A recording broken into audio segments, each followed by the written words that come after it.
لیکن اس چیز کو پسند نہیں کیا. پھر باغیوں سے کہا کہ یہ تو وہی مسجد ہے جس کے لیے میں نے چندہ کیا, مجھے یہیں بند کر دیا, تم جانتے نہیں ہو میں کون ہوں. پھر اپنی فضیلتیں بیان کی ان کے سامنے. کہا کہ جب صحابہ یہاں پر آئے تھے پانی نہیں ملتا تھا, یہودی کے کنویں پہ جاتے تھے, پیسے سے دیتا تھا. تو حضور نے فرمایا تھا کہ کون اس کو خریدتا ہے, کون اس کو وقف کرے گا مسلمانوں کے لیے, میں اس کی جنتی ہونے کا ضامن ہوں. تو میں نے وہ کنواں خریدا تھا, میں نے وہ مسلمانوں کے نام کیا تھا, آج تک وہ جاری و ساری. پھر حضور نے فرمایا کون ہے اس کی توسیع کے اندر مال خرچ کرے گا, میں تھا جو مسجد نبوی کی توسیع کے اندر میں نے مال لگایا, تم مجھے مارنے کے لیے آ گئے. پھر فرمایا تمہیں تبوک یاد نہیں ہے, مسلمانوں پہ جیش الاسرہ, تنگی کا لشکر تھا, سامان کوئی نہیں تھا, کھانے پینے کے لیے روٹی بھی کوئی نہیں تھی. تو حضور نے تیاری کا حکم دیا تھا, تو 1000 اونٹ باما ساز و سامان کے میں نے دیے تھے. اشرفیاں اتنی تھی, درہم اتنے تھے کہ حضور ان کو یوں یوں پلٹاتے تھے. اور پھر صحیح حدیث میں آتا ہے کہ حضور خوشی سے آپ نے فرمایا کہ آج کے بعد عثمان جو مرضی کرے, لیکن اللہ نے اس کے لیے جنت واجب کر دی. تمہیں یاد نہیں ہے کہ میں وہی ہوں کہ جس کے بارے میں اللہ کے رسول نے یہ فرمایا تھا. پھر ایک نہیں کئی مقامات پہ بھوک کے مارے اللہ کے رسول سے کھڑے ہو کے نماز نہیں پڑھی گئی. آپ نے ایک ستون کے پیچھے نفل پڑھے, دوسرے کے پیچھے نفل پڑھے, کھانے کے لیے کوئی چیز نہیں, تیسرے کے پیچھے نفل پڑھے, یہاں تک کہ ہمت جواب دے گئی, آپ بیٹھ کے نفل پڑھنے شروع کیے. حضرت عثمان کا گزر ہوا, یا رسول اللہ آپ یہاں کیا کر رہے, بیٹھ کے پڑھ رہے ہیں. آپ نے فرمایا بھوک اتنی ہے کھڑا ہونے کی ہمت کوئی نہیں. فوراً گئے کھانا لے کر آئے, یا رسول اللہ یہ تناول فرمائیں. آپ نے کھانا کھایا, آپ نے فرمایا اے اللہ میں عثمان سے راضی ہوں, تو بھی اس سے راضی ہو جا, تو بھی اس سے راضی ہو.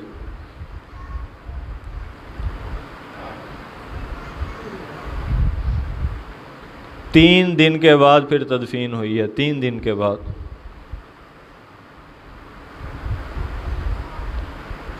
فَسَيَكْفِيكَهُمُ اللَّهُ, میرے لیے اللہ کافی ہے. پہلے لاٹھی ماری نا انہوں نے آ کے ظالموں نے, قرآن کی تلاوت کر رہے تھے. مصحف عثمانی آج بھی ترکی میں استنبول میں وہ موجود ہے. ترکی میں توپ کاپی میوزیم ہے استنبول میں, وہاں پہ نادر و نایاب جو ہیں وہ تبرکات موجود ہیں. وہاں پہ یہ قرآن آج بھی رکھا ہوا, اس کے اوپر حضرت عثمان رضی اللہ عنہ کے خون کا جو چھینٹا ہے وہ آج بھی نظر آتا ہے, آج بھی وہاں پہ پڑا ہوا. تو انہوں نے لاٹھی ماری سر میں, تو سر پھٹا اور پہلا خون کا قطرہ جا کے قرآن پہ گرا. فَسَيَكْفِيكَهُمُ اللَّهُ. تو اس لیے محترم عزیزوں, ہماری زندگیاں ہوں اللہ کے نام پر. یہ کوئی زندگی نہیں ہے کہ 4 پیسے کے پیچھے کبھی ادھر بھاگے, کبھی ادھر بھاگے, کبھی ادھر بھاگے, کبھی اپنا ایمان بیچا, کبھی جھوٹ پہ آئے, کبھی بددیانتی پہ اترے, کبھی ظلم و ستم کو اپنایا, کبھی اللہ کی کسی نافرمانی میں, کبھی کسی نافرمانی میں, کبھی آنکھوں کے زانی بنے, کبھی جسم کے زانی بنے, کبھی زبان کے جھوٹے بنے, کبھی والدین کے نافرمان بنے, کبھی حرام مال کے رسیہ بنے, کبھی حرام کے خوگر بنے, کبھی بدتمیزیاں کی, کبھی لوگوں کے راستے بند کیے, کبھی ان کو پانی چھوڑ کے تکلیفیں دی, کبھی اپنا آگے سے راستان بیلنس کر کے ان کے لیے مشکلات پیدا کی, کسی کا حق مارا, کسی کے پیسے نہیں دیے, سود پہ کاروبار کیے, بینکوں میں سود کے اکاؤنٹ کھلوائے, اور مرنے کے بعد وہی گندی زندگی, متعفن زندگی اور متعفن موت لے کے قبر میں پہنچ گئے. یہ کوئی زندگی نہیں. زندگیاں خوبصورت, باکردار, روشن, تابندہ, صحابہ کی طرح, ان کی قرآن تعریف کرتے نہیں تھکتا. ایسی خوبصورت زندگیاں ہوں گی, ایسا خوبصورت معاشرہ مدینے والا یہاں نظر آئے گا. آج بھی ویسی معاشرت نظر آئے گی, ویسی تہذیب نظر آئے گی, ویسا تمدن نظر آئے گا, ویسے بود و باش نظر آئے گی, ویسے کردار خوبصورت, کھلتے ہوئے, مہکتے ہوئے. سخی تھے, سخی. حضرت عثمان مال دیتے تھے, اکثر لوگوں کو دیتے تھے, ادھار پہ دیتے تھے, واپس نہیں لیتے تھے. مجھے ایک اور حدیث یاد آ گئی.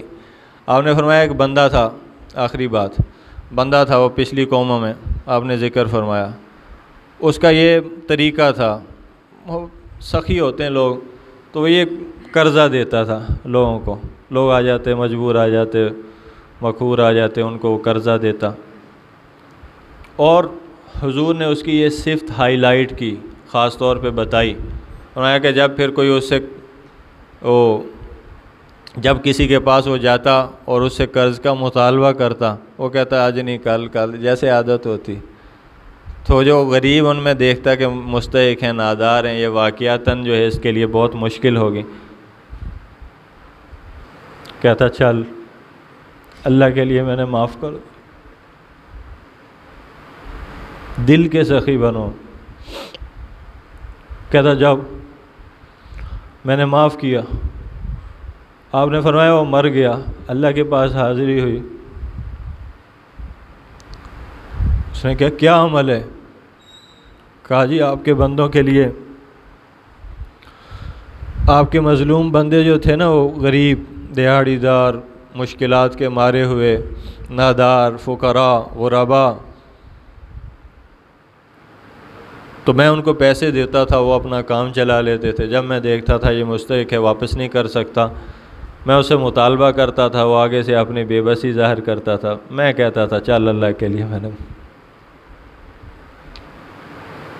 اللہ نے کہا چل میرے بندوں کے لیے سہولت کرتا رہا، چل آج تو بھی میرے سخاوت کا نظارہ دیکھ، چل تو بھی جنت میں چلا جا، معاف کر دے. تو یہ ہے زندگی، اور یہ ملے گی قرآن سے، صحابہ کی زندگیوں سے، ان کی مثل بنانے سے، چلنے سے، ان کو اپنانے سے. اس کی یہ محنت ہے، تبلیغ کی محنت. یہ تبلیغ کا کام وہ عظیم الشان کام ہے دعوت حق کا، جس نے نسلوں کو بدلا، قوموں کو بدلا، افراد کو بدلا، معاشروں کو بدلا، خاندانوں کو بدلا. کرنا ہے تو یہ کام ہے، کرنا ہے تو یہ کام. یہ کرو گے اللہ دونوں جہانوں میں چمکائے گا، دونوں جہانوں کے اندر اللہ تعالیٰ عزتوں کے تاج آپ کے سروں پہ رکھیں. اس میں جاؤ، وقت لگاؤ، وقت دو، اللہ کی راہوں میں پھرو، کچھ نہ کچھ پھرتے رہو، تاکہ اسی نسبت کے اوپر موت آ جائے تو انشاءاللہ صحابہ کی نسبت حاصل ہو جائے گی. اللہ تعالیٰ ہم سب کو اس پہ عمل کرنے کی توفیق نصیب.